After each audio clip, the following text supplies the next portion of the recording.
arts can contribute a lot to our education and our research as well. I would say actually more than just education. I think that the arts are glue to bring the campus together, whether it's people doing research in the humanities or in the sciences or other things, or students learning new things. Yeah, I think the arts are essential.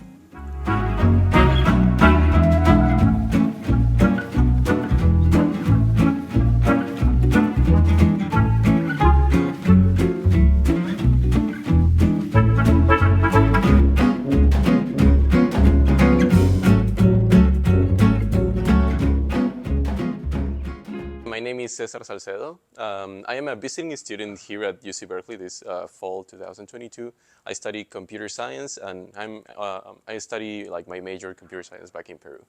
When I was a kid, I had the possibility to actually study piano, so I've been playing the piano for many years. I also had the chance to play in some recitals, also when I was a kid. Then I quit when I got to school and started studying computer science. But I've always liked classical music. My name is Lakshmi Hirandas. I am majoring in city planning. It's a graduate course, and I'm a first year here at Berkeley. I did study dance for a very brief period in my childhood, but that was Indian classical dance. So that's how I got into the classical music, but mostly Carnatic Indian classical music. But yeah, that's pretty much my brush with performing arts. I prefer to watch them rather than perform. I'm Christina Dong, and I am a senior and studying data science at Berkeley. So I grew up in a very musical family. My dad used to be in a band in Vietnam and played for the ambassador, so we got to hear a lot of music growing up. I played the alto saxophone in band, and I was part of choir, but I was actually always jealous of my friends who were in the orchestra. My name's Alyosha. I'm a first-year PhD student in the Department of Rhetoric. I play the clarinet and the piano, and I played clarinet in my undergrad in the University Orchestra for 4 years and in lots of other ensembles. I love music for how it helps us make community. So when you play music with other people, that is a really exciting way to make community. But going and seeing other artists play, especially, like I said, people that you look up to is part of that as well for me. So yeah, so playing in the orchestra, on the one hand, it's a natural extension for me to go and see Esa-Pekka Salonen direct the San Francisco Symphony, and they're really good, much, much better than me or anybody we've ever played with. So I have seen few classical performances, but they were all Indian classical performances, nothing Western, nothing, yeah. Yeah, so most of my exposure to Western classical has been through YouTube and, some of the museums during the COVID pandemic, they had streamed a lot of their programs online for free. So that was my kind of exposure to watching them. I was familiar with the Jewel ballet as such. I haven't seen Miami City Ballet perform, but I knew of the piece and I was aware of that. And I wanted to see a ballet show, like a professional ballet in person. So that was the major thing for going to the ballet performances. I was aware of Maxim Manjarov from before. I used to listen to him on YouTube. The Cloud Gate dance was suggested to me by my roommate, who is also from Taiwan. So she watched them last year, and she said they're amazing, so you should catch them. And yeah, so that was purely out of curiosity. And SF Symphony, because I love symphonies, I love listening to philharmonics perform.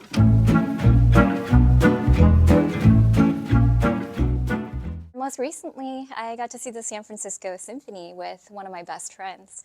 And I have to say, I listen to classical music while I study, so it was really nice to be able to see that live, and it was a fun twist to be able to see the Halloween theme on classical pieces.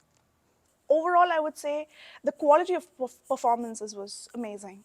In terms of, for the ballet performances, I still remember I had this conversation with my professor about how amazing the set design was and the lighting was. I mean, that was not something that I was expecting out of a college campus performance.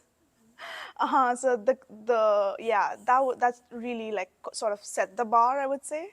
The San Francisco Symphony was definitely the highlight for me. I think Esa-Pekka Salonen is fantastic. I'd never seen him live in person before, but I knew his recordings and also the work he'd done as a composer and his programming of new music and all these like really cool things. And he'd just taken over here from Michael Tilson Thomas. So it was like really, it's an exciting new period. So it was wow to have them come here and just hear them play. It was amazing.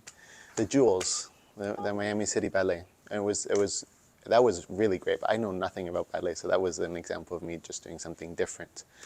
Yeah, so that was great. So it's also, I think, valuable for people to expose themselves to new things and new ideas. So that was what was exciting. I've never been to Cal performances before. Like it's my first time in Berkeley and in California. And yeah, like I went to Maxim Bengarov's performance and also like the San Francisco Symphony one. It was really amazing. I really enjoy like classical music, so I was delighted by the show. I think the most transformational performance for me was a Cloud Gate dance, because that's something that I had no expectations out of it. I had no idea what they were going to do or what was their sort of style or, art form like. So I was really, really blown away by what they depicted in the whole thing. And even though I didn't understand the language, I kind of got the main themes out of it, and I was quite surprised.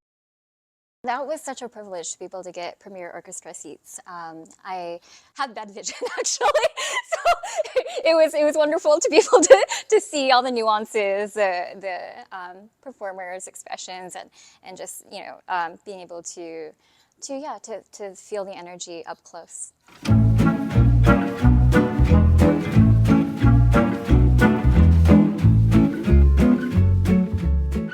As an international student, funding is a major sort of thing for all of us.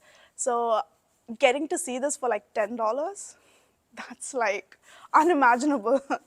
I'm exchange student. Like my school doesn't have a music major or department, so we don't even have like a music hall. But as I came here, I was able to actually get to know more, to get involved in music and, performing arts in general, which I really love.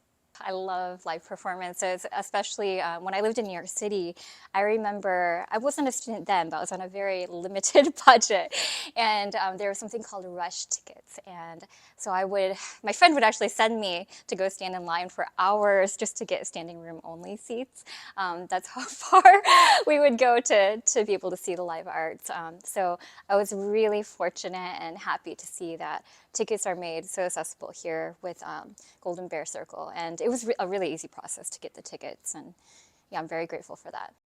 And it's great that, Cal Performance is doing this at like such cheap rates and getting this world-class performers to come in and do it and subsidizing it for the students. Because I see a lot of students turn up because of that. In every show, like there's like a bunch of us just enjoying that, which if it wasn't for that, I don't think I would have seen so many.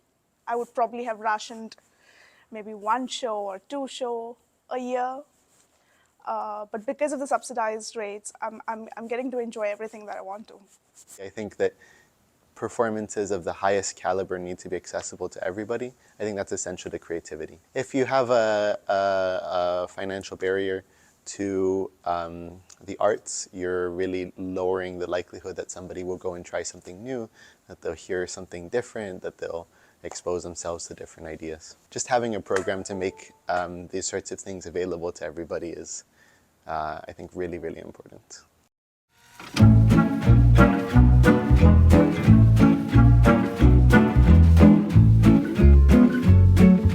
The way I think about it is you actually make your mind makes connections in a different way when you actually connect to arts. It's like you think in a different paradigm. Like you kind of connect ideas a different way as compared if you as I'm telling you, I do computer science.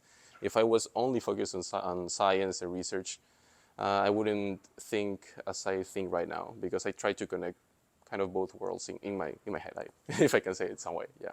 Being a Berkeley STEM student, I can't speak for other majors, but it is incredibly stressful, and And without going into all the detail, it was just such a nice relief to be able to step outside of the world and just enjoy the beauties of life through live performance. So yeah, I was really, really grateful to see the San Francisco Symphony and take a break from my midterms that week. The last couple years has been hard for everyone. I came in as a transfer student from community college, and so I missed out on a lot of opportunities at Berkeley. And then even after we transitioned back to in-person, I was on Zoom because I had to give up my job in order to come here, and that took a whole another semester to process. So yeah, being part of these experiences just makes me feel like I'm trying to take the best advantage I can of the little time that I have here. How does it connect to my education here? So a good example is like William Kentridge that I was saying. Is somebody that has inspired, I know, like my advisor in his work. His art has been important, and it's been important for me as well. Generally, like, I think exposing yourself to different sorts of artistic experiences spurs creativity and opens your eyes to different ways of hearing and listening and being. That's to say that I think the arts can contribute a lot to our education and our research as well. I would say actually more than just education. I think that the arts are a glue to bring the campus together, whether it's people doing research in the humanities or in the sciences or other things, or students learning new things. Yeah, I think the arts are essential.